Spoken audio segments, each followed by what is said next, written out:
ध्यान क्या है? ध्यान शब्द की व्युत्पत्ति संस्कृत के दधि शब्द से हुई है, जिसका अर्थ है मनन करना, चिंतन करना, सोचना अथवा विचार में लगा हुआ। महर्षि पतंजलि के अनुसार तत्र प्रत्यक्तांता ध्यानम, ध्यान केंद्रित की गई वस्तु पर ध्यान का एक निरंतर प्रवाह ध्यान कहा जाता है। ध्यान को दर्शन के सांख्य मत द्वारा ध्यान निर्विषय मन के रूप में परिभाषित किया गया है, जो सभी परेशान और विचलित करने वाली भावनाओं, विचारों और इच्छाओं से मन की मुक्ति के रूप में अनुदित है। ध्यान हमेशा धारणा से शुरू होता है, अर्थात एकाग्रता। एकाग्रता के माध्यम से मन अविचलित और स्थिर हो जाता है, और जब एकाग्रता विचार के निरंतर प्रवाह को एक वस्तु की ओर ले जाती है तो वो ध्यान है। दो संस्कृत शब्द ध्यान और निदिध्यानासन दोनों ही कभी कभी ध्यान समाधि के लिए प्रयोग किए जाते हैं, परंतु दोनों में भेद है, क्योंकि निदिध्यानासन का अर्थ है परावर्तन अथवा चिंतन, एक विधि जिसका प्रयोग वेदांत दर्शन की संन्यास परंपरा में किया गया है, जबकि ध्यान एक चेतन और ऐच्छिक प्रयास है जिसका प्रयोग चेतन मस्तिष्क की गतिविधियों को शांत करने हेतु किया जाता है। ध्यान के विषय में कुछ भ्रांतियां ध्यान केवल किसी विषय के बारे में सोचना अथवा पवित्र मंत्रों का उच्चारण करना अथवा किसी एक विचार या वस्तु विशेष पर ध्यान एकाग्र करना नहीं है। ये कर्मकांडी पूजा अथवा भौतिक लाभ और फल प्राप्ति के लिए प्रार्थना नहीं है। ध्यान शब्द स्पष्ट रूप से धारणा के लिए प्रयोग किया गया है और बंद आंखों के साथ विभिन्न प्रकार की एकाग्रता एवं सोच की ओर संकेत करता है। वस्तुत सामान्य विद्यार्थी, शोधार्थी और विचारक धारणा और ध्यान का प्रयोग अविवेकपूर्ण तरीके से करते हैं। ध्यान सिखाया नहीं जा सकता। ये एक अभिव्यंजक शब्द नहीं है, बल्कि अनुभव करने की कला है, जहां अभ्यासकर्ता की चेतना समान रूप से शरीर के भीतर और शरीर के बिना रुके अथवा विभाजन के लग क्षणों का प्रदर्शन किए समान रूप से फैल जाती है। ध्यान करने से पूर्व स्थान, ऋतु, समय, आहार, मुद्रा और नाड़ी शुद्धि का महत्व स्थान। प्राचीन शास्त्रों ने उत्तम ध्यान के लिए विभिन्न स्थानों जैसे पीपल वृक्ष, मंदिर, गौशाला, धार्मिक स्थान, नदी तट, गुफा, वन पर बल दिया है। स्थान चुनने के लिए सबसे महत्वपूर्ण कारक वातावरण है। स्थान के आसपास का स्थान नीरव, शांतिपूर्ण और स्वच्छ होना चाहिए। सकारात्मक वातावरण स्वयं ही एक व्यक्ति को ऊर्जा, प्रेरणा और आध्यात्मिक ज्ञान की खोज के प्रयास की इच्छा से भर देता है। ये सलाह दी जाती है कि आध्यात्मिक स्पंदन निर्मित करने हेतु एक व्यक्ति को प्रतिदिन एक ही स्थान पर ध्यान करना चाहिए। ऋतु वसंत और शरदय दोनों ही ऋतुएं अभ्यास के लिए उपयुक्त है, क्योंकि हवा में अधिक शीत और ताप नहीं होती और अभ्यासकर्ता ऋतुजन्य समस्याओं से पीड़ित नहीं होता। समय ध्यान के लिए संपूर्ण दिन में हर संधि के दौरान 45 मिनट के 4 काल होते हैं। ये सूर्योदय के पूर्व, ब्रह्म मुहूर्त में, दोपहर में, संध्या काल में और मध्य रात्रि में होते हैं। सर्वोत्तम समय ब्रह्म मुहूर्त का माना जाता है। आहार योग के अभ्यास के दौरान उदर पूरी तरह नहीं भरा होना चाहिए। ये भोजन से आधा भरा होना चाहिए, 1/4 जल से और शेष हवा से। प्राचीन वेद 3 प्रकार के भोजन की व्याख्या करते हैं: सात्विक, राजसिक और तामसिक। आहार का मूल गुण है कि इसे शरीर के चटकों को धातु इत्यादि जैसे त्वचा, मांस, रक्त, अस्थिमज्जा, वसा और वीर्य और स्वाद ग्रंथियों और पाचन तंत्र के लिए उपयुक्त होना चाहिए। सात्विक आहार इन सारे गुणों से युक्त होता है। राजसिक और तामसिक आहार ध्यान के अभ्यासियों के लिए उपयुक्त नहीं है। मुद्रा आसन अष्टांग योग का तीसरा अंग है, जो विशिष्ट शारीरिक मुद्रा है जो ऊर्जा प्रणाली को मुक्त करती है। जब आसन का अभ्यास किया जाता है तो स्थिरता आती है और प्राण उन्मुक्त होकर विचरण करते हैं। आसन स्थिरता, स्वास्थ्य, अंगों में हल्कापन, मानसिक संतुलन लाते हैं और मानसिक चंचलता को रोकते हैं। चुस्ती, संतुलन, सहनशीलता, जीवनी शक्ति लाते हैं। ध्यान के लिए उपयुक्त आसन है सिद्धारान, पद्मासन, मुक्तासन, स्वास्तिकासन, सुखासन और कुछ अन्य।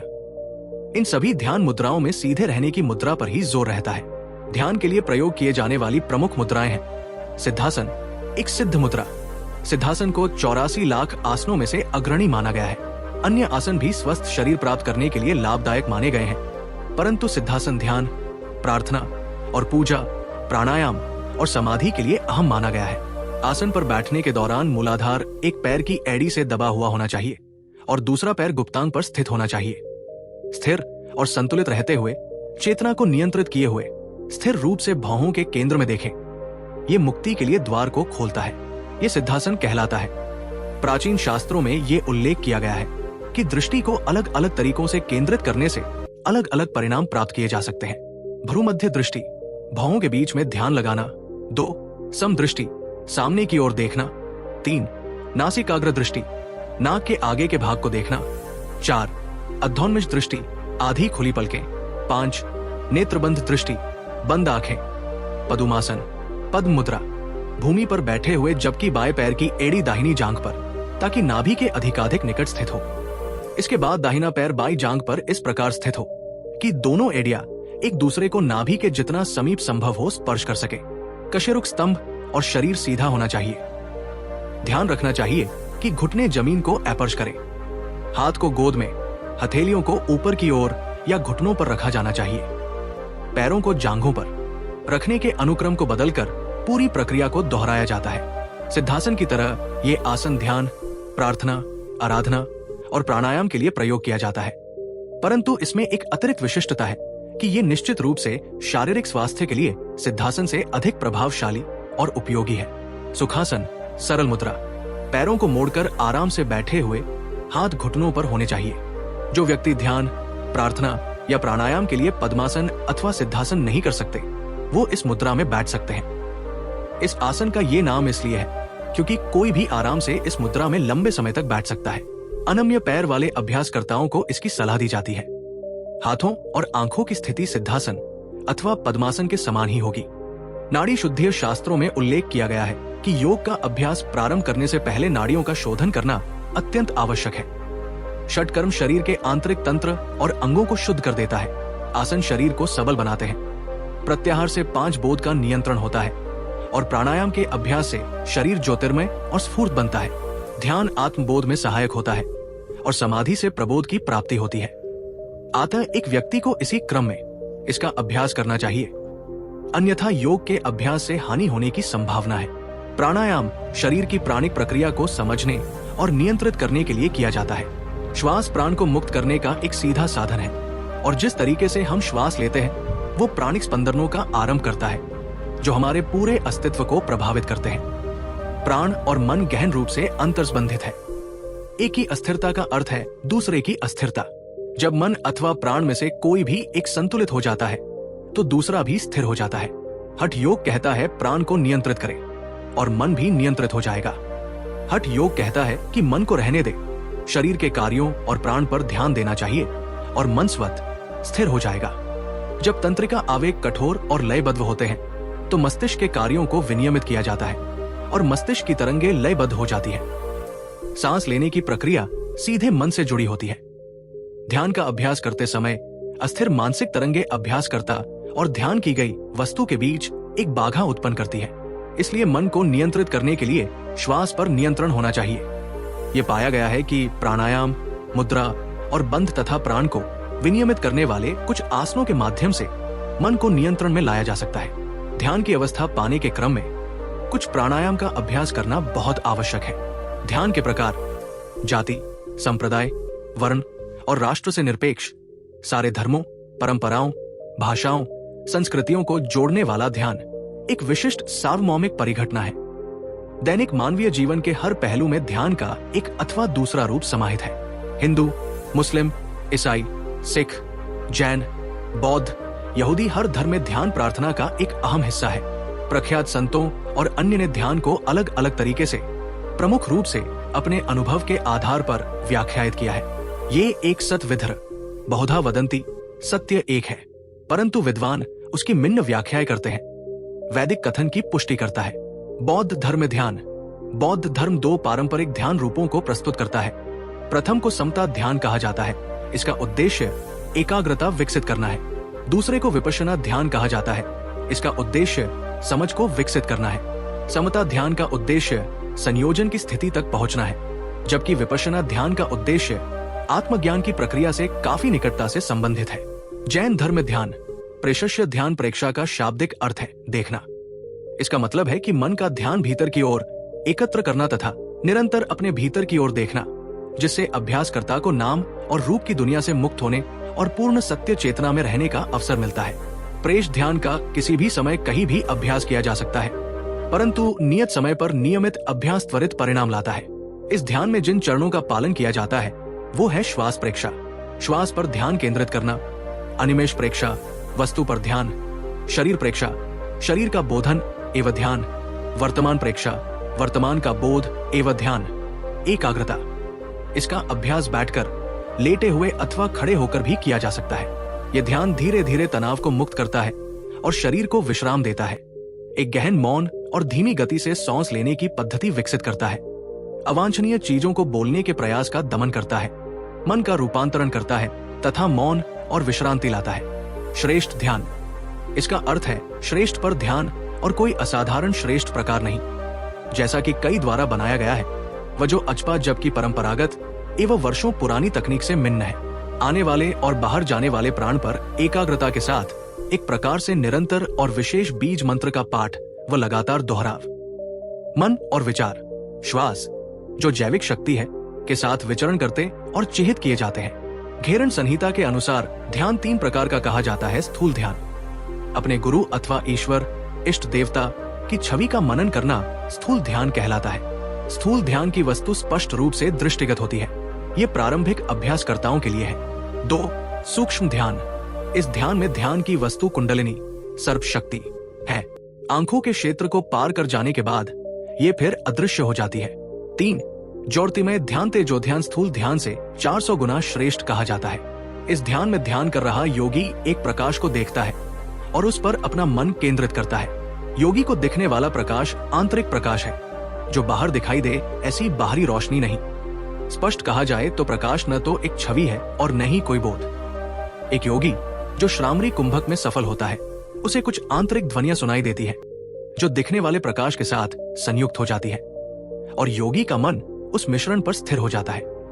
इस प्रकार ध्वनि, प्रकाश और जानकार मन एक हो जाते हैं। गोरक्ष पद्धति 2 प्रकार के अभ्यासों का वर्णन करती है, सकल और निष्कल। ये दोनों घेरंड संहिता के स्थूल और सूक्ष्म ध्यान के समान है।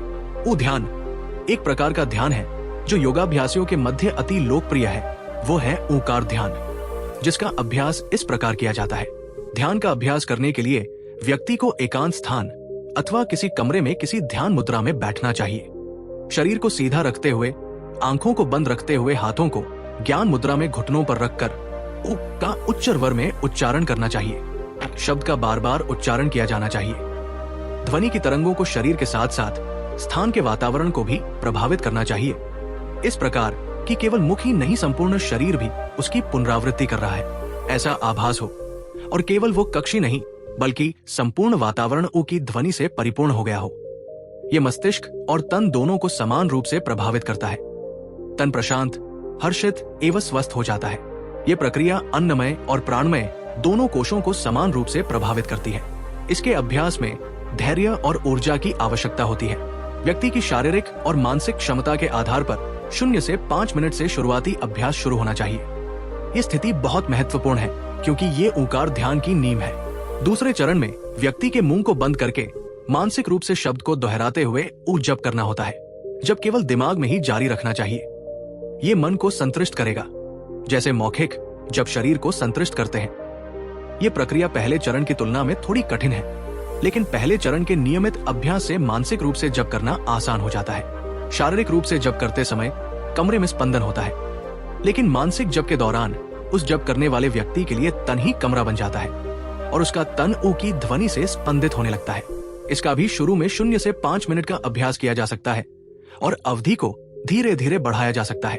ये अभ्यास कुछ महीनों तक जारी रखा जा सकता है। अभ्यास के साथ मन और शरीर शांत हो जाते हैं और स्थिर व शांतिपूर्ण हो जाते हैं। जब मानसिक जप की प्रक्रिया आसान हो जाती है तो धारणा अर्थात एकाग्रता की स्थिति प्राप्त हो जाती है, जो ध्यान तक ले जाती है। उद्यान का तीसरा चरण केवल ऊ को सुनना है। मानसिक रूप से उच्चारण के द्वारा मन को संतुष्ट करने के बाद व्यक्ति के लिए तीसरा चरण शुरू होता है। इस चरण में न तो शरीर और न ही मन का उपयोग होता है, केवल साधारण रूप से श्रवण किया जाता है। शारीरिक रूप से और मानसिक रूप से ऊ के जप के बाद ऊ की ध्वनि सुनना बहुत सरल हो जाता है, जो व्यक्ति के हृदय से आती है। ऐसा प्रतीत होता है कि ध्वनि स्वयं से निकल रही है और शारीरिक या मानसिक रूप से जप करने के लिए कोई प्रयास करने की आवश्यकता नहीं है। इसे अचपा जाप कहा जाता है। जो कुछ भी इस अभ्यास के ऊपर उल्लिखित है वो प्राप्त करना सरल नहीं है। इस परिणाम को प्राप्त करने के लिए धैर्य और अभ्यास की आवश्यकता होती है। ये क्रमिक विकास है। योग के विभिन्न घटकों के अभ्यास से व्यक्ति कुछ महीनों में योग में कुशल नहीं हो जाता है। इंद्रिया को पूरी तरह से अधीन किया जाना चाहिए। ईश्वरीय गुणों का विकास किया जाना चाहिए। मन को अच्छी तरह से नियंत्रित किया जाना चाहिए। ये एक कठिन कार्य है। ध्यान के लाभ। प्राचीन अध्येताओं के द्वारा शरीर और मस्तिष्क के बीच संबंध को व्यापक रूप से स्वीकार किया गया है। ये एक सुस्थापित तथ्य है कि कुछ आसनों, मुद्राओं, प्राणायाम और ध्यान इत्यादि का नियमित अभ्यास शारीरिक और मानसिक कार्य में उल्लेखनीय अंतर प्रदान करता है। इस मनोदैहिक संपर्क को आधुनिक चिकित्सकों के द्वारा भी अधिकाधिक स्वीकार किया जा रहा है, इस अर्थ में कि जब तक मस्तिष्क शामिल नहीं है तब तक शरीर का उपचार नहीं किया जा सकता, और इसके विपरीत भी। ध्यान एक महत्वपूर्ण यौगिक तकनीक है। ध्यान का नियमित अभ्यास ध्यान करने वाले को प्रत्यक्ष एवं अप्रत्यक्ष अनेक लाभ प्रदान करता है। ये न केवल अभ्यासकर्ता को अनेक मानसिक समस्याओं को नियंत्रित करने में सहायता करता है, बल्कि आध्यात्मिक अनुभव के सर्वोच्च शिखर तक पहुंचने में भी सहायता करता है। नकारात्मक भावनाएं जैसे भय, क्रोध, अवसाद, दबाव एवं तनाव, घबराहट, व्यग्रता, प्रतिक्रिया, चिंता इत्यादि कम हो जाते हैं और शांत मनोदशा विकसित होती है। अभ्यासकर्ता का समग्र व्यक्तित्व और दृष्टिकोण बेहतर हो जाता है और वह जीवन की विषम परिस्थितियों का सामना बेहतर ढंग से कर पाता है तथा अपने कर्तव्यों का निर्वहन भी। ध्यान का अभ्यास मनुष्य को एक सकारात्मक व्यक्तित्व, सकारात्मक विचार को धारण करने वाला और सकारात्मक कार्य करने वाला बना देता है। ध्यान एकाग्रता, स्मरण शक्ति, आत्मविश्वास, विचारों की स्पष्टता, इच्छा शक्ति, मस्तिष्क की ग्रहण शक्ति में वृद्धि करता है और थकान के स्तर को घटाता है। नियमित रूप से ध्यान करने वाले योगी चुंबकीय और आकर्षक व्यक्तित्व विकसित कर लेते हैं। उसके संपर्क में आने वाले उसकी मधुर वाणी से, प्रभावशाली वाणी से, तेजस्वी नेत्र, चमकदार वर्ण, मजबूत स्वस्थ शरीर, अच्छे व्यवहार, गुण और दैवीय स्वभाव से अत्यधिक प्रभावित हो जाते हैं। जिस प्रकार चुटकी भर नमक जल में गिरकर घुल जाता है, जिस प्रकार चमेली की मधुर सुगंध हवा में फैल जाती है, उसी प्रकार योगी की आध्यात्मिक आभा दूसरों के मस्तिष्क में प्रविष्ट हो जाती है। अपने योग सूत्र में महर्षि पतंजलि ने कुछ शक्तियों का उल्लेख किया है जिन्हें एक साधक एकाग्रता और ध्यान से प्राप्त कर सकता है। उदाहरण के लिए कंठ के रिक्त स्थान पर निरंतर और लंबे ध्यान के द्वारा योगी प्यास और भूख का अतिक्रमण कर लेता है। इस प्रकार के दावे की पुष्टि केवल विशिष्ट ध्यान विधियों के अभ्यास से ही हो सकती है। ऐसे अनेक वैज्ञानिक अध्ययनों का निष्पादन किया गया है जिनके द्वारा प्राचीन विद्वानों के दावों की पुष्टि की गई है। अध्ययनों से ये उद्घाटित हुआ है कि ध्यान का अनुप्रयोग न केवल स्वास्थ्य के पुनर्नवीकरण के लिए प्रभावकारी है, बल्कि ये आज के समाज द्वारा अनुभव की जाने वाली तनावपूर्ण परिस्थितियों से निपटने में भी अत्यधिक सहायक है।